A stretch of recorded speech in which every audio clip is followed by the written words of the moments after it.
एक छोटा लड़का हर दिन चुपके से नाश्ते की दुकान पर जाकर चुरोस चुराता था।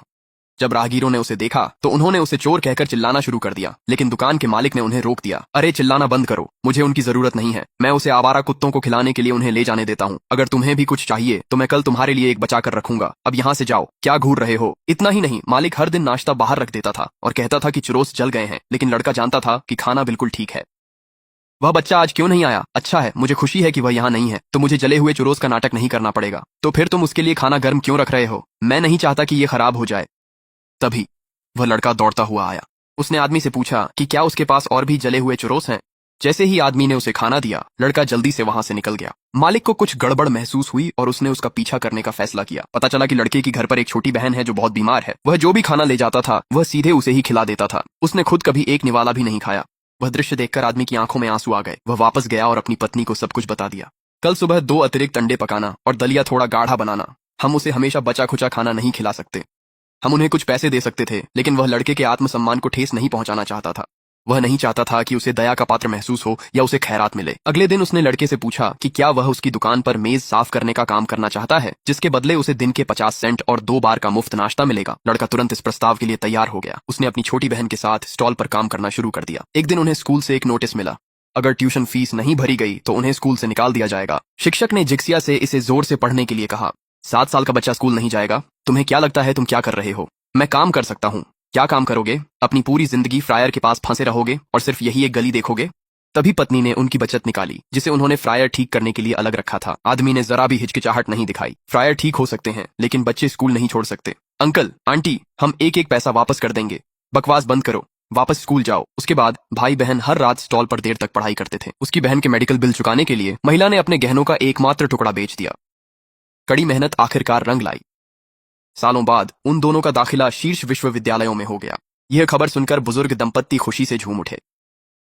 उन्होंने उनके लिए कपड़े और भोजन तैयार किया। लड़के ने कसम खाई कि वह उनका उपकार जरूर चुकाएगा। कॉलेज के दौरान भी वे बुजुर्ग दंपत्ति उसे खर्च भेजते रहे। सालों बाद वे भाई बहन बड़े व्यापारी बन गए और उन्होंने उस दंपत्ति को अपने साथ रहने के लिए बुला लिया।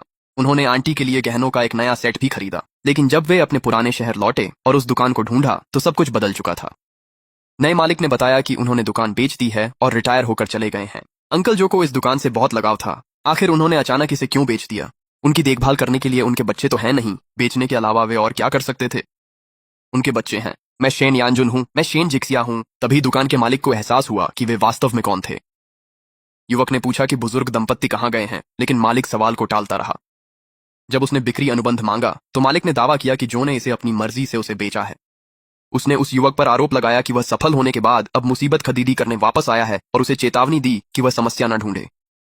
उनके लिए यह दुकान सिर्फ उस दंपत्ति की जीवन भर की मेहनत नहीं थी, बल्कि यह वह एकमात्र घर था जो उन्हें बचपन में मिला था। इसलिए उन्होंने हर जगह उस बुजुर्ग दंपत्ति की तलाश शुरू कर दी, लेकिन उन्हें कोई सुराग नहीं मिला। आखिरकार वे अपने पुराने स्कूल के प्रिंसिपल को खोजने गए। उन्हें इतनी तरक्की करते देख प्रिंसिपल ने कहा कि जो की सारी मेहनत बेकार नहीं गई थी। उसकी बहन ने पूछा कि बुजुर्ग दंपत्ति कहाँ चले गए हैं, लेकिन प्रिंसिपल को भी यह नहीं पता था। उन्हें बस इतना पता था कि दुकान बहुत ही कम कीमत पर बेची गई थी, जो सामान्य बिक्री के हिसाब से बहुत सस्ती थी। ये सुनते ही युवक ने अपनी टीम को फोन किया। अंकल जो के साथ उस समय जो कुछ भी हुआ था उसका हर रिकॉर्ड निकालो। जल्द ही उसके लोगों ने निष्कर्ष भेज दिए। असामान्य रूप से कम कीमत, बहुत जल्दबाजी में हस्ताक्षर किए गए, 2 गवाह जो डू शीचांग से जुड़े थे। ये बिक्री नहीं थी, ये लूट थी। सारे सबूत इकट्ठा करो, हम आज रात ही कानूनी कार्रवाई शुरू करेंगे। पहले उन्हें ढूंढो, उन्हें और डरने मत दो। हमारी सर्वोच्च प्राथमिकता उन्हें सुरक्षित रखना है, फिर हम हर एक हिसाब बराबर करेंगे। शिवलान बहुत बीमार पड़ गई और फिर वे दोनों अचानक कहीं गायब हो गए। मुझसे मत पूछो, मुझे कुछ नहीं पता। जो जितना बेचने से मना करता वे उस पर उतना ही दबाव डालते। वह बेचना नहीं चाहता था। फिर शिवलान बीमार पड़ गई। एक के बाद एक जुर्माना आता रहा। एक बार जब उसने कागजों पर हस्ताक्षर कर दिए तो वे कहाँ गए? सुनने में आया है कि वे काम की तलाश में उपनगरों की ओर चले गए, शायद किसी निर्माण स्थल पर काम करने लगे। ऐसा नहीं है कि किसी को पता नहीं है। इस गली में हर कोई बात करने से बहुत डरता है। साहब, क्या आपने जो शियुक्सी को देखा है? उम्र दराज आदमी, थोड़ा झुका हुआ, बहुत जिद्दी। वह कहाँ है? वह काफी बूढ़ा है, लेकिन अभी भी सीमेंट की बोरियां ढोता है। सीमेंट ढोता है? क्या वह हे उपनाम वाली एक महिला के साथ है? कमर में दर्द, धीमी आवाज में बात करने वाली। हाँ, वह साइड के कैफेटेरिया में बर्तन धोती है। सब उसे आंटी हे कहते हैं। आंटी जिक्सिया, हमें वे मिल गए। काश जो हमने अभी सुना वह सच ना होता। भाई, यहाँ बहुत ज्यादा धूल है, चलो चलकर पता करते हैं कि क्या हो रहा है। क्या यहाँ जो शियुक्सी नाम का कोई बूढ़ा आदमी काम करता है? आप बूढ़े जो को ढूंढ रहे हैं? वह यहीं कहीं है, पूर्वी अनलोडिंग जॉन में सीमेंट ढो रहे हैं। बुजुर्ग किसी की बात नहीं सुनते।